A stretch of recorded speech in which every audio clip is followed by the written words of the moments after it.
Beef hotel. গরুর রান্না করা মেজবানি মাংস মহান বিজয় দিবস উপলক্ষে একদিনের জন্য বিফ হোটেলে মাত্র 680 টাকায়।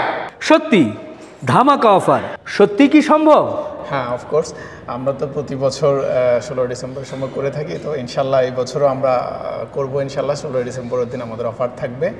তবে আরেকটা ব্যাপার হচ্ছে আমরা আরও 20 টাকা কমে দিচ্ছি। গত বছর আমাদের ছিল 699 টাকা বা 700 টাকা অলমোস্ট, এবার হচ্ছে অনলি 680 টাকায়। এই অফারটা কতক্ষণ চলবে? এটা সকাল 7টা থেকে রাতে আমরা যতক্ষণ পারি। আসলে বুঝেন অনেক চাপ থাকে আমাদের।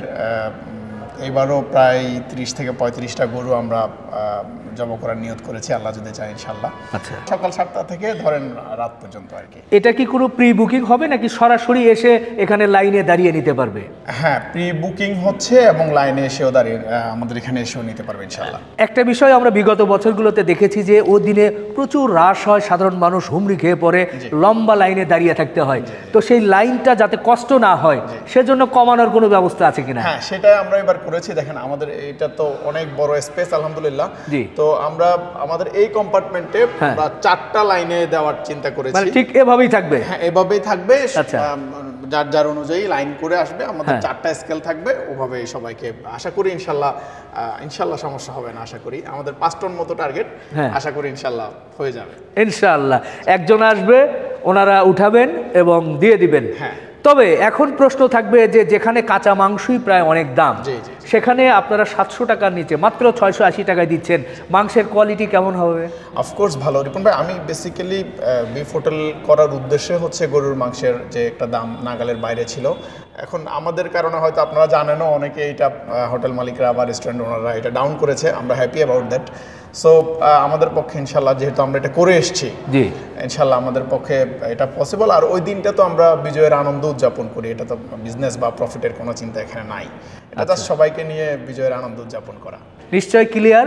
যেহেতু আপনি বলছেন কোয়ালিটির প্রশ্ন আসতেই পারে, আমার অন্যান্য ভিডিওতেও আপনারা অনেক ধরনের প্রশ্ন করেছে যে ভাই গরুটা কেমন হবে, গরুর মাংসটা কেমন হবে, এগুলো বিস্তারিত কিন্তু প্রশ্ন আসে, স্বাভাবিক। আমি একজন ক্রেতা হলেও কিন্তু প্রশ্ন আসবে। আমরা একটু কি দেখাতে পারবো এখান থেকে কেমন মাংস দেওয়া হবে, সেটা কি পরিমাণ মাংস, হাড়, ঝোল, এই সেই সব মিলিয়ে থাকবে? এবার আরেকটা বিষয় আমি বলে রাখি, ওনাদের সামনে এটা নিয়ে স্কেল করা হবে। কেউ যদি চায় যে আমাকে এটা দিয়ে না একটু এটা চেঞ্জ করে দেন, তখন আমরা সেটার সাথে সাথে করে দিতে পারবো। আচ্ছা, গ্রাহকের সন্তুষ্টির জন্য সবকিছু করা আছে আলহামদুলিল্লাহ। আরেকটা বিষয় থাকবে যে এখান থেকে তো সবাই পার্সেল নিয়ে যাবে, কেউ যদি মনে করে যে এখান থেকে কেজি দরে মাংস নিয়ে এখানে বসে খাবার মতো কোনো? হ্যাঁ, আমাদের তো অনেক বড় স্পেস, বললাম না, পাশে এটাও আমাদের হল রুম। এখানে তো প্রায় 300 লোক বসার স্পেস আছে। সো নো প্রবলেম, আমরা এবার বসেও খেতে পারবে, যারা চায় বসে খেতে পারবে। যদিও রাশ থাকে, একটু আর্লি আসার চেষ্টা করবেন যাতে সবাই ঠিক মতো খেতে পারে আর কি। আচ্ছা, এবার আমরা 1 কেজি মাংস একটু ঢেলে দেখাতে চাই, কি পরিমাণ ঝোল বা অন্যান্য পিস কেমনই হবে, কি বলেন?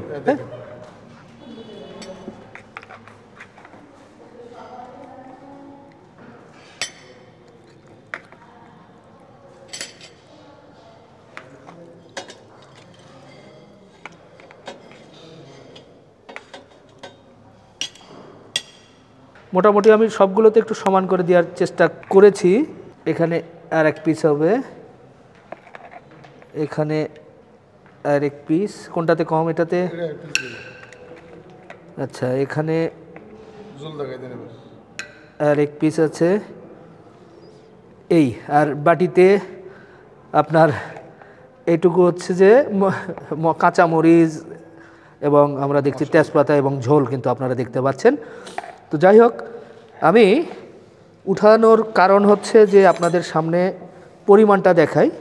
এই যে এই পরিমাণ আপনারা এখানে যদি আমি একটু গণনা করেই যদি দেখাই, 1 2 3 4 5 6, বাহ বেশ বড় পিস। 1 2 3 4 5, এটা হাড়সহ একটা।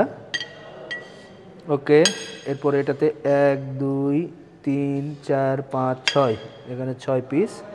এদিকে 1 2 3 4 5 হাড়সহ। আচ্ছা, মোটামুটি 20 পিস নাকি 20 বা 22 পিসের মতো আমার কাছে যেটা দেখলাম মাংস পাওয়া যাচ্ছে। এর সাথে কিন্তু মাংস এবং হাড় যাই হয় না কেন, শুধু কিন্তু বললে হবে না, আর একটু কিন্তু ঝোল আছে।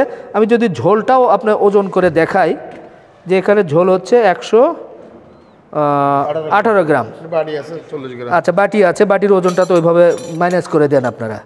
আচ্ছা 118 গ্রাম। আর এখানেও কিন্তু কিছুটা করে ঝোল আছে, ঝোল যে নেই এমন নয়, কারণ মাংস উঠাতে গেলে কিছু ঝোল লাগে এবং খেতে গেলেও কিন্তু ঝোল লাগে।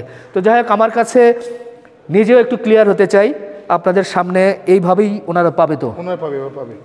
আচ্ছা দর্শক, তো আপনারা কিভাবে পাবেন সেটা কিন্তু সরাসরি আপনাদের সামনে তুলে ধরলাম। চাইলেই আপনারা মহান বিজয় দিবসের দিনে এসে আপনারা এটা গ্রহণ করবেন এবং খেয়ে এর স্বাদ কিন্তু আপনারাই বলবেন। আমি খাবার রিভিউ করি না, আমি খাবারের ইনফরমেশন আপনাদের সামনে তুলে ধরছি, কারণ স্বাদের বিষয়টা ভাই এক একজনের কাছে এক এক রকম। আমার কাছে যেহেতু খাদ্য জিনিস মহান রবের রিজিক, এটা আমি খারাপ বলতে চাই না। আলহামদুলিল্লাহ অবশ্যই ভালো, আপনারা খেয়ে আপনাদের রিভিউ দিবেন। শেষ করলাম, আল্লাহ হাফেজ।